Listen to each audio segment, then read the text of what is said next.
ನಮಸ್ಕಾರ ಸ್ನೇಹಿತರೆ. ಇವತ್ತು ನಾನು ಆಚಾರ್ಯ ಪ್ರಶಾಂತ್ ಅವರ ಕೆಲವೊಂದು ಪುಸ್ತಕಗಳನ್ನು ನಾನು ಓದ್ಕೊಳ್ಳೋದಕ್ಕೆ ತರಿಸ್ಕೊಂಡಿದ್ದೀನಿ. ಅವುಗಳ ಪರಿಚಯ ನಿಮಗೆ ಮಾಡಿಕೊಡ್ತೀನಿ. ಅವಂತೂ ಯುವಜನಾಂಗಕ್ಕೆ ಬಹಳ ಇವತ್ತಿನ ಸಂದರ್ಭದಲ್ಲಿ ದಾರಿ ದೀಪಗಳಾಗಿರ್ತಕ್ಕಂಥದ್ದು. ತಮ್ಮ ಜೀವನವನ್ನೇ ಉಜ್ವಲ ಮಾಡಲು ಬೇಕಾಗಿರ್ತಕ್ಕಂತಹ ಒಂದು ಒಳ್ಳೆಯ ನಾಲೆಜ್ ಅದರಲ್ಲಿ ಇದೆ. ಮೊದಲನೇದಾಗಿ ಟ್ರೂತ್ ವಿಥೌಟ್ ಅಪಾಲಜಿ ಅಂತಕ್ಕಂಥ ಪುಸ್ತಕ. ಇದನ್ನು ನಿಮಗೆ ಆಗಲೇ ಪರಿಚಯ ಆಗಿದೆ. ಇದರಲ್ಲಿ ಕೆಲವೊಂದು ಕೊಟೇಶನ್ಗಳು ಬರ್ತವೆ. ಕೊಟೇಶನನ್ನು ಆಲ್ರೆಡಿ ನಾನು ಕೆಲವೊಂದು ಕನ್ನಡದಲ್ಲಿ ಅರ್ಥ ಹೇಳೋದಕ್ಕೆ ಪ್ರಯತ್ನ ಮಾಡಿದ್ದೀನಿ, ಈಗಾಗಲೇ ನೋಡಿದ್ದೀರಿ. ಟ್ರೂತ್ ವಿಥೌಟ್ ಅಪಾಲಜಿ ಅಂತಂದರೆ ಸತ್ಯವನ್ನು ಯಾವುದೇ ಕ್ಷಮೆ ಇಲ್ಲದೇ ಹೇಳಬಹುದು ಅಂತಕ್ಕಂಥದ್ದು. ಯಾವುದು ಹಿಂದೂ ಮುಂದೆ ನೋಡದೆ ನಾವು ಸತ್ಯವನ್ನು ಹೇಳಬೇಕು ಅಂತಕ್ಕಂತಹ ಮಾತನ್ನು ಆಚಾರ್ಯ ಪ್ರಶಾಂತ್ ಅವರು ಹೇಳ್ತಾರೆ. ಸತ್ಯವನ್ನು ಹೇಳೋದಕ್ಕೆ ಹೆದರ್ಕೊಳ್ಬೇಡಿ ಅಂತಕ್ಕಂತಹ ಮಾತನ್ನು ಹೇಳ್ತಕ್ಕಂಥ ಸಣ್ಣ ಸಣ್ಣ ಕೊಟೇಶನ್ಗಳ ಮೂಲಕ ಇದರಲ್ಲಿ ವಿಸ್ತಾರವಾಗಿ ಅವರು ವಿವರಣೆ ಮಾಡಿದ್ದಾರೆ. ಇನ್ನೊಂದು ಪುಸ್ತಕ ಏನಪ್ಪ ಅಂದರೆ ವಿದ್ಯಾರ್ಥಿ ಜೀವನ. ಇದು ವಿದ್ಯಾರ್ಥಿಗಳಿಗೆ ತುಂಬ ಉಪಯೋಗ ಆಗ್ತಕ್ಕಂತಹ ಒಂದು ಪುಸ್ತಕ. ಇಲ್ಲಿ ವಿದ್ಯಾರ್ಥಿಗಳಿಗೆ ಪಢಾಯಿ ಅವ್ರ ಮೌಜ್ ಅಂತ ಹೇಳಿದ್ದಾರೆ. ಪಢಾಯಿ ಓದುವುದನ್ನು ನಾವು ಸಂತೋಷವಾಗಿ ಓದಬೇಕು ಅಂತಕ್ಕಂತಹ ಮಾತನ್ನು, ಸಂತೋಷವಾಗಿ ಹೇಗೆ ಓದಬೇಕಂದ್ರೆ ಈ ಪುಸ್ತಕವನ್ನು ಓದೋದ್ರ ಮೂಲಕ ನಿಮಗೆ ಗೊತ್ತಾಗುತ್ತೆ.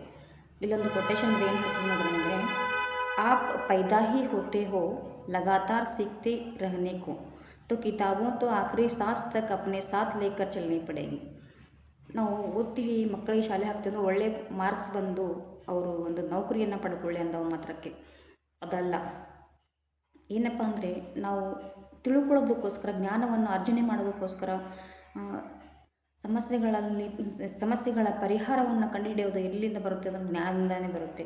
ಆ ಜ್ಞಾನವನ್ನು ಪಡ್ಕೊಳ್ಳೋದಕ್ಕೋಸ್ಕರ ಓದಬೇಕೇ ಹೊರತು ನಾವು ಮಾರ್ಕ್ಸ್ ಸಲುವಾಗಿ ಒಂದು ಡಿಗ್ರಿ ಪಡ್ಕೊಳ್ಳೋದು, ಡಿಗ್ರಿ ಮಾರ್ಕ್ಸು ಇದ್ರ ಜೊತೆಗೆ ಬೇಕೇ ಬೇಕಾಗ್ತದೆ. ಆದರೆ ಅದರ ಜೊತೆಗೆ ನಾವು ಜ್ಞಾನದ ಕಡೆಗೆ ಲಕ್ಷ್ಯ ಜಾಸ್ತಿಯನ್ನು ಕೊಡೋದ್ರ ಮೂಲಕ ನಾವು ಓದುವುದನ್ನು ಕಲಿಬೇಕು. ನಾನು ಓದೋದು ಅಂದರೆ ವಿದ್ಯಾರ್ಥಿಗಳಿಗೆ, ನಾನು ಶಿಕ್ಷಕಿಯಾಗಿ ವಿದ್ಯಾರ್ಥಿಗಳಿಗೆ ಕಲಿಸೋದಕ್ಕೆ ಮಾತ್ರ ಒಂದು ಸ್ವಲ್ಪ ಓದ್ಕೊಂಡು ಹೋಗ್ತಾ ಇದ್ದೆ. ಇಷ್ಟೊಂದು ನಾನು ಓದುವಂಥ ಹವ್ಯಾಸ ನಾನು ಮೊದಲೇ ಇರಲಿಲ್ಲ. ಆಚಾರ್ಯ ಪ್ರಶಾಂತ್ ಅವ್ರನ್ನ ಕೇಳೋದಕ್ಕೆ ಶುರು ಮಾಡಿದ ಮೇಲೆ ನನಗೆ ಇಷ್ಟೊಂದು ಓದುವ ಒಂದು ಹವ್ಯಾಸ ಬಂದಿದೆ. ಇನ್ನೂ ಹೆಚ್ಚಾಗಿ ಓದೋದನ್ನು ಅವರಿಂದ ನಾನು ಕಲ್ತಿದ್ದೀನಿ ಅಂತಕ್ಕಂಥದ್ದು, ಅವರ ಮಾತುಗಳಿಂದ ನನಗೆ ಪ್ರೇರಣೆ ಸಿಕ್ಕಿದೆ ಅಂತಕ್ಕಂಥದ್ದನ್ನು ಹೇಳ್ಬೋದು. ಇನ್ನೊಂದು ಪುಸ್ತಕ ಏನಪ್ಪ ಅಂದರೆ ಆನಂದ. ನಾವು ಜೀವನದಲ್ಲಿ ಹೇಗೆ ನಾವು ಆನಂದವಾಗಿರಬಹುದು ಅಂತಕ್ಕಂತಹ ಒಂದು ಮಾತನ್ನು ಇದರಲ್ಲಿ ಬಹಳ ವಿಸ್ತಾರವಾಗಿ ಹೇಳಿರ್ತಕ್ಕಂಥದ್ದು. ಇಲ್ಲಿ ಒಂದು ಚಾಪ್ಟರ್ ಇದೆ, ಏನಪ್ಪ ಅಂದರೆ ಝೂಟೆ ಆನಂದ ಸೆ ಬಚನ. ಈಗ ನಾವು ಏನು ಮಾಡ್ತೇವೆ ಅಂದರೆ ಸುಳ್ಳಿನ ಸುಖಕ್ಕೆ ನಾವು ಮೊರೆ ಹೋಗ್ತಾ ಇದ್ದೀವಿ. ಒಳಗಡೆ ಆನಂದ ಇಲ್ಲ, ನಾವು ಹೊರಗಡೆ ತೋರಿಸೋದಕ್ಕೋಸ್ಕರ ಆನಂದವಾಗಿರ್ತೀವಿ ಅಂತಕ್ಕಂಥ ತೋರಿಸ್ಕೊಳ್ಳೋದನ್ನು ಜಾಸ್ತಿ ಆಗಿಬಿಟ್ಟಿದೆ. ಶೋ ಆಫ್ ಜಾಸ್ತಿ ಆಗಿಬಿಟ್ಟಿದೆ.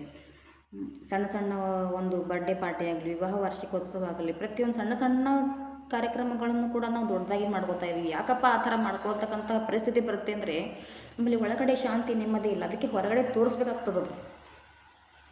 ಆ ತೋರಿಕೆ ಆನಂದದಲ್ಲಿ ಇರೋದಿಲ್ಲ. ಆನಂದ ಅಂತಕ್ಕಂಥದ್ದು ಎಂಥ ಮನಸ್ಥಿತಿಯಪ್ಪ ಅಂದರೆ ಅಲ್ಲಿ ದುಃಖಕ್ಕೂ ಜಾಗ ಇಲ್ಲ, ಸುಖಕ್ಕೂ ಜಾಗ ಇಲ್ಲ. ಒಂದು ಸಮಾನಾಂತರವಾಗಿರ್ತಕ್ಕಂಥ, ಸಮತಲವಾಗಿರ್ತಕ್ಕಂತಹ ಒಂದು ಸ್ಥಿತಿ, ಈ ಸ್ಥಿತಿ ಕಂಟಿನ್ಯೂಟಿ ಆಗಿರ್ತದೆ. ನಾವು ಆಚರಣೆ ಮಾಡ್ಕೊಳ್ತಕ್ಕಂತಹ ಪಾರ್ಟಿಗಳಲ್ಲಿ ಒಂದು 5 ನಿಮಿಷ 10 ನಿಮಿಷ ಸಂತೋಷವನ್ನು, 1 ಗಂಟೆಗಳ ಕಾಲ ನಾವು ಸಂತೋಷವಾಗಿ ಡ್ಯಾನ್ಸು ಮಾಡ್ಬೋದು, ಕುಣಿದು ಕುಪ್ಪಳಿಸಬಹುದು. ಆದರೆ ಮತ್ತೆ ನಾವು ಮನೆಗೆ ಬಂದ ನಂತರ ಅದೇ ಒತ್ತಡದ ಜೀವನ, ಅದೇ ಒಂದು ಭಾರವಾದ ಮನಸ್ಸು, ಈ ರೀತಿಯಾಗಿಬಿಟ್ಟಿರ್ತದೆ. ಅದಕ್ಕಾಗಿ ನಾವು ತೋರಿಕೆ ಆಗಬೇಕಾಗ್ತದದು. ತೋರಿಕೆಗೋಸ್ಕರ ಸಂತೋಷವನ್ನು ನಾವು ಅಲ್ಲಿ ತೋರಿಸ್ಕೊಳ್ತೀವಿ. ಆದರೆ ಇದು ನಿಜವಾಗಿರ್ತಕ್ಕಂತಹ ಆನಂದ, ನೆಮ್ಮದಿಯಾಗಿರ್ತಕ್ಕಂಥದ್ದು. ಹೇಗೆ ನಾವು ಆನಂದ ನೆಮ್ಮದಿಯನ್ನು ಪಡ್ಕೊಳ್ಬೇಕಂತಕ್ಕಂಥದ್ದನ್ನು ಇದರಲ್ಲಿ ಆಚಾರ್ಯಜಿಯವರೇ ತುಂಬ ಚೆನ್ನಾಗಿ ಹೇಳ್ತಾರೆ. ಆನಂದ ಅಂತಕ್ಕಂಥ ಸತ್ಯತೆ, ಅದು ನಿರಂತರವಾಗಿರ್ತದೆ ಅಂತ ಹೇಳ್ತಾರೆ ಅವರು. ಸೊ ನಿಮಗೆ ನಿರಂತರವಾದ ಆನಂದ ಬೇಕಪ್ಪ ಅಂತಂದರೆ ಈ ಆನಂದ ಪುಸ್ತಕವನ್ನು ನೀವು ಆಚಾರ್ಯ ಪ್ರಶಾಂತ್ ಆ್ಯಪ್ನಿಂದ ತರಿಸ್ಕೊಳ್ಬೋದು. ನೀವು ಆಚಾರ್ಯಜಿಯವರನ್ನ ಕೇಳೋದಕ್ಕೆ ಶುರು ಮಾಡಿದರೆ ನೀವು ಆನಂದ ಅಲ್ಲಿ ಉಂಟಾಗಲಿಕ್ಕೆ ಸ್ಟಾರ್ಟ್ ಆಗಿಬಿಡ್ತದದು. ಇನ್ನೊಂದು ಪುಸ್ತಕ ಏನಪ್ಪ ಅಂದರೆ ಐಸೆ ಪ್ರಕಟತೆ ಹೈ ಕೃಷ್ಣ. ಐಸೆ ಪ್ರಕಟತೆ ಹೈ ಕೃಷ್ಣ ಅಂದರೆ ಹೊರಗಡೆ ಎಲ್ಲಿಂದನೂ ಕೃಷ್ಣ ಬರೋದಿಲ್ಲ. ಇಲ್ಲಿ ಏನಪ್ಪ ಅಂದರೆ ಶ್ಲೋಕ, ಭಗವದ್ಗೀತೆ ಶ್ಲೋಕ ಅಧ್ಯಾಯ 4ನೇ ಅಧ್ಯಾಯ 7ನೇ ಶ್ಲೋಕದಿಂದ 11ನೇ ಶ್ಲೋಕದವರೆಗೂ ಇಲ್ಲಿ ಆಚಾರ್ಯ ಪ್ರಶಾಂತ್ ಅವರು ಶ್ಲೋಕದ ಅರ್ಥವನ್ನು ಬಹಳ ಮಾರ್ಮಿಕವಾಗಿ, ವಾಸ್ತವಿಕವಾಗಿ ಹೇಳಿದ್ದಾರೆ. ಓ ಬಾಹರ್ ನಹಿ ಜನ್ಮೆಂಗೆ ಕಹಿ ಆಸೆಯೇ ಅವರುದ್ಧ ಕರೋ, ಹರಿ ಭೀತರ್ ಹೇ ಪ್ರಕಟೆಂಗೆ ಅಭಿ ಯದಿ ಸ್ವಯಂ ಸೇ ತುಮ್ ಯುದ್ಧ ಕರೋ. ನಿಮ್ಮೊಳಗಡೆ ನೀನು ಒಳಕ್ಕೆ ನೋಡ್ಕೊಳ್ಳೋದಕ್ಕೆ ಸ್ಟಾರ್ಟ್ ಮಾಡಿದ್ರಿ ಅಂದರೆ ನಿಮ್ಮ ಒಂದು ಅವಗುಣಗಳನ್ನು, ನಿಮ್ಮ ಆಲಸತನವನ್ನು, ನಿಮ್ಮ ಸೋಮಾರಿತನವನ್ನು ನೀವು ಸೋಲಿಸೋದಕ್ಕೆ ಟ್ರೈ ಮಾಡಿದ್ರಿಯಪ್ಪ ಅಂತಂದರೆ ಅಲ್ಲಿ ನಿಮ್ಗೆ ಒಳಗಳಿಗೆ ಒಂದು ಕೃಷ್ಣತ್ವ ಅಂತಕ್ಕಂಥ ಜನ್ಮ ಆಗಿಬಿಡುತ್ತೆ ಅಂತ ಅವ್ರು ಹೇಳ್ತಾ ಇದ್ದಾರೆ. ತುಂಬ ಚೆನ್ನಾಗಿ ಹೇಗೆ ಕೃಷ್ಣ ಪ್ರಕಟ ಆಗ್ಬೋದು, ನಿಮ್ಮೊಳಗೆ ನಿಮ್ಮ ಕೃಷ್ಣತ್ವವನ್ನು ಹೇಗೆ ಪ್ರತಿಯೊಬ್ಬರಲ್ಲೂ ಕೃಷ್ಣತ್ವ ಅಂತಕ್ಕಂಥದ್ದು ಇರ್ತದೆ. ಆ ಕೃಷ್ಣತ್ವವನ್ನು ಹೇಗೆ ನಾವು ಹೊರಗಡೆ ಪ್ರಕಟಣೆ ಮಾಡ್ಬೋದು ಅಂತಕ್ಕಂಥದ್ದು ಈ ಪುಸ್ತಕದಿಂದ ಓದಿ ನಾವು ಕಲಿಯಬಹುದು. ಅದ್ರ ವಿಡಿಯೋಗಳು ಇದ್ದಾವೆ, ವಿಡಿಯೋಗಳು ನೋಡ್ಬೋದು. ನಾವು ಯಾವ ಪುಸ್ತಕ ಅಂದರೆ ನಮಗೆ ಓದೋದರಿಂದ ಒಂದು ಅನುಭವದ ಒಂದು ಶಕ್ತಿ ಉಂಟಾಗ್ತದೆ. ಅದನ್ನು ಪುಸ್ತಕವನ್ನು ನೀವು ಆಚಾರ್ಯ ಪ್ರಶಾಂತ್ ಆ್ಯಪ್ ಮೂಲಕ ನೀವು ತರಿಸ್ಕೊಳ್ಬೋದು.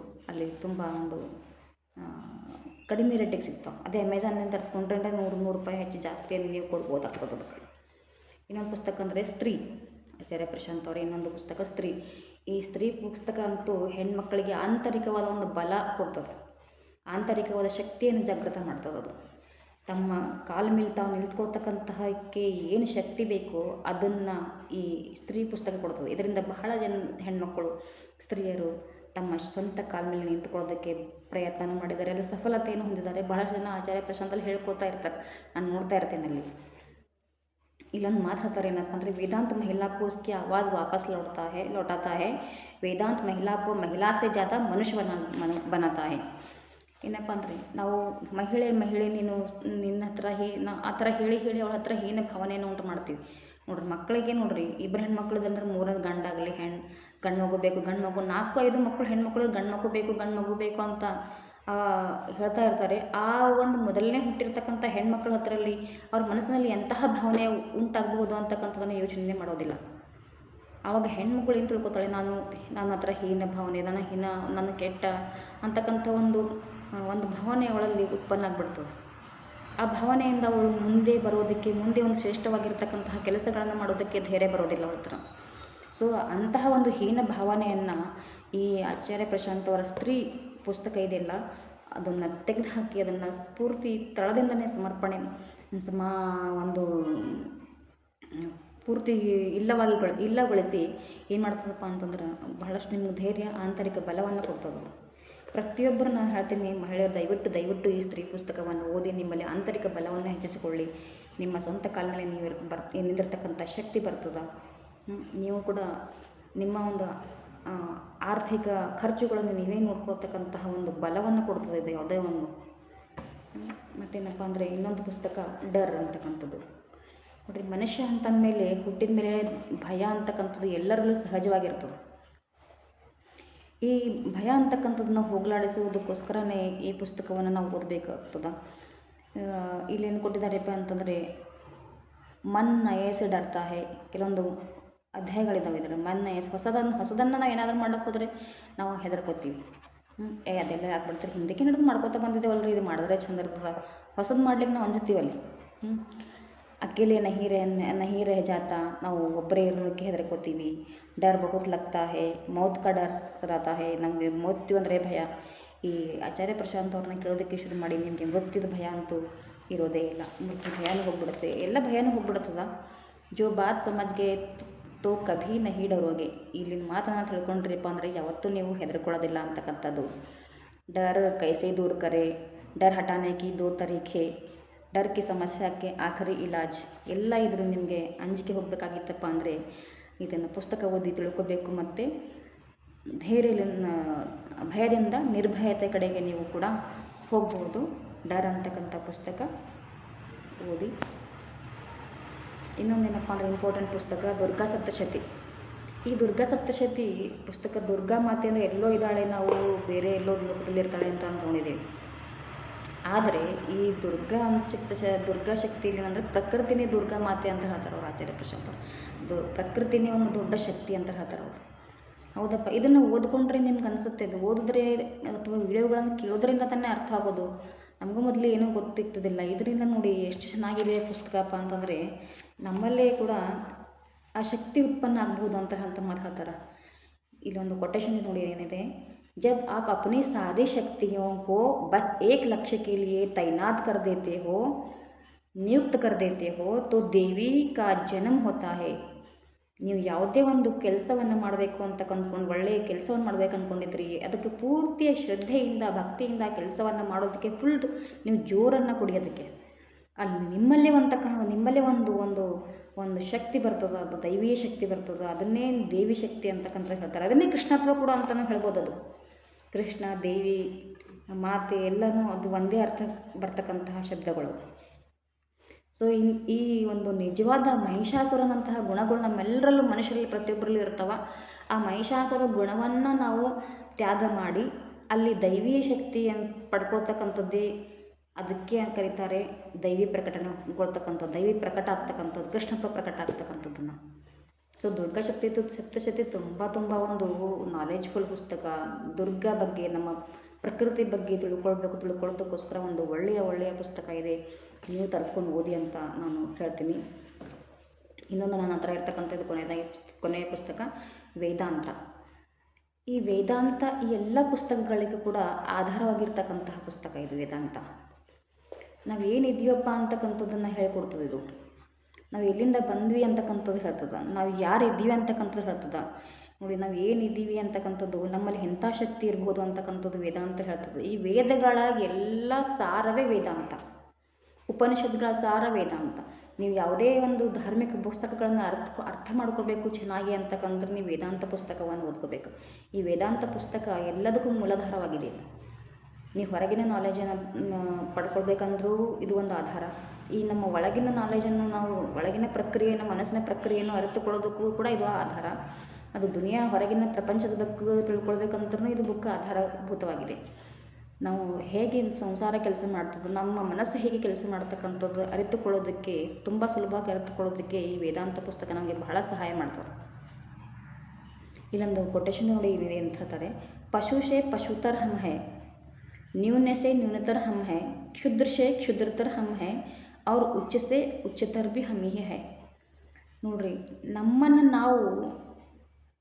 ನಾವು ಪಶುಗಳು ಕೂಡ ಆಗಿದ್ದೀವಿ, ನ್ಯೂನತರ ಅತಿ ಕಡಿಮೆಯಿಂದ ಕಡಿಮೆನೂ ಆಗಿರ್ತೀವಿ, ಮತ್ತು ಕ್ಷುದ್ರದಿಂದ ಕ್ಷುದ್ರ ಗುಣಗಳು ಕೂಡ ನಮ್ಮಲ್ಲಿದ್ದಾವೆ. ಆದರೆ ಯಾವಾಗ ಮನುಷ್ಯ ಇವೆಲ್ಲ ಗುಣಗಳನ್ನು ತ್ಯಾಗ ಮಾಡಿ ಒಂದು ಉಚ್ಚ ಮಟ್ಟಕ್ಕೆ ಹೋಗಬೇಕು ಅಂತಕ್ಕಂಥದ್ದು ಒಂದು ಧಾರಣೆಯನ್ನು ಮಾಡ್ಕೊಳ್ತಾನೋ ಅವಾಗೇ ಅವನೇ ಎಲ್ಲಕ್ಕಿಂತ ಶ್ರೇಷ್ಠಲಿಂದ ಶ್ರೇಷ್ಠ ಆಗ್ತಾನಂತ. ನೋಡಿ, ನಮ್ಮ ಬದುಕನ್ನು ಬೇರೆ ಯಾರೋ ಹಾಳು ಮಾಡಿದ್ರೆ ಅವರಿಗೆ ಕಾನೂನಿನ ಮುಖಾಂತರ ಶಿಕ್ಷೆ ಇದೆ. ಆದರೆ ನಮ್ಮ ಬದುಕನ್ನು ನಾವೇ ಹಾಳು ಮಾಡ್ಕೊಳ್ತೀವಲ್ಲ, ಅದಕ್ಕೆ ಯಾರು ಶಿಕ್ಷೆ ಕೊಡ್ತಾರೆ? ಅದಕ್ಕೆ ನಮಗೆ ಜೀವನನೇ ಶಿಕ್ಷೆ ಕೊಡ್ತಾರೆ. ಸೊ ನಮ್ಮ ಬದುಕನ್ನು ನಾವು ಹಾಳು ಮಾಡ್ಕೋಬಾರ್ದು, ನಮ್ಮ ಬದುಕನ್ನು ನಾವು ಉಚ್ಚ ಮಟ್ಟಕ್ಕೆ ಒಯ್ಯಬೇಕು ಅಂತಕ್ಕಂತಹ ಒಂದು ಧಾರಣೆಯನ್ನು ನೀವು ಮನಸ್ಥಿತಿಯನ್ನು ತಂದುಕೊಂಡ್ರೆ ಅಂದರೆ ಈ ವೇದಾಂತ ಪುಸ್ತಕ ನಿಮಗೆ ಸಹಾಯ ಮಾಡ್ತದೆ. ನಾವು ಬದುಕು ಹೀಗೆ ಹುಟ್ಟಿದೀವಪ್ಪ, ಹೀಗೆ ಒಂದು ನೊಣಾಪ್ಲೆ ಬಂದ್ವಿ, ಏನೋ ನೊಣಾಪ್ಲೆ ಸತ್ತು ಹೋದ್ವಿ ಅಂತಕ್ಕಂಥದ್ದಲ್ಲ. ಈ ವೇದಾಂತ ಪುಸ್ತಕ ನಮ್ಮನ್ನು ಉಚ್ಚದಿಂದ ಉಚ್ಚ ಮಟ್ಟಕ್ಕೆ ಒಯ್ತದೆ, ನಮ್ಮ ವಿಚಾರಗಳನ್ನು ಉಚ್ಚ ಮಟ್ಟಕ್ಕೆ ಒಯ್ತದೆ. ಉಚ್ಚ ಮಟ್ಟಕ್ಕೆ ಅಂದರೆ ಎಲ್ಲ ಆಕಾಶದಲ್ಲಿ ಕೂತ್ಕೊಳ್ತಕ್ಕಂಥದ್ದಲ್ಲ, ನಮ್ಮ ವಿಚಾರಗಳು ಒಂದು ಉಚ್ಚ ಮಟ್ಟದಾಗಿರ್ತವೆ, ನಮ್ಮ ಜೀವನ ಶೈಲಿ ಉಚ್ಚ ಮಟ್ಟದಾಗಿರ್ತದೆ, ನಮ್ಮ ಜೀವನ ಸಹಜವಾಗಿರ್ತದೆ, ಮನಸ್ಸಿನಲ್ಲಿ ಆನಂದದ ಸ್ಥಿತಿ ಉಂಟಾಗ್ತದೆ. ಈ ಆನಂದದ ಸ್ಥಿತಿಗಿಂತ ಬೇರೆ ಏನು ಬೇಕಾಗಿದೆ ನಮ್ಮ ಜೀವನಕ್ಕೆ? ಈ ಎಲ್ಲ ಪುಸ್ತಕಗಳೇನಪ್ಪ ಅಂದರೆ ನಮ್ಮ ಯುವಜನಾಂಗಕ್ಕೆ ಬಹಳ ದಾರಿ ದೀಪ ಆಗ್ತಕ್ಕಂತಹ ಕೆಲಸವನ್ನು ಮಾಡ್ತಾವೆ. ಈ ನಮ್ಮ ಯುವಜನಾಂಗನೇ ಮೊದಲು ನಮ್ಮ ದೇಶದ ಬೆನ್ನೆಲುಬಾಗಿರ್ತದೆ. ನಮ್ಮ ಯುವಜನತೆ ಇಂಥ ಪುಸ್ತಕಗಳನ್ನು ಓದಿ ಅವರು ತಯಾರಾದ್ರಪ್ಪ ಅಂತಂದರೆ ನಮ್ಮ ದೇಶವನ್ನು ಉಚ್ಚ ಮಟ್ಟಕ್ಕೆ ಒಯ್ಯೋದ್ರಲ್ಲಿ ಯಾವ ಸಂಶಯವೂ ಇಲ್ಲ. ಆದರೆ ನಮ್ಮ ಯುವಜನತೆ ಬರೀ ಪಾರ್ಟಿ ಅಂತೆ ಅಥವಾ ಅದು ಇದು ಏನೇನೋ ಮಾಡ್ತಾ, ಹುಚ್ಚು ಕೆಲಸಗಳನ್ನು ಮಾಡ್ತಾ, ಅವುಗಳಲ್ಲಿ ಕಳೀತಾ ತಮ್ಮ ಬದುಕನ್ನೇ ಹಾಳು ಮಾಡ್ಕೊಳ್ತಾ ಇದ್ದಾರೆ.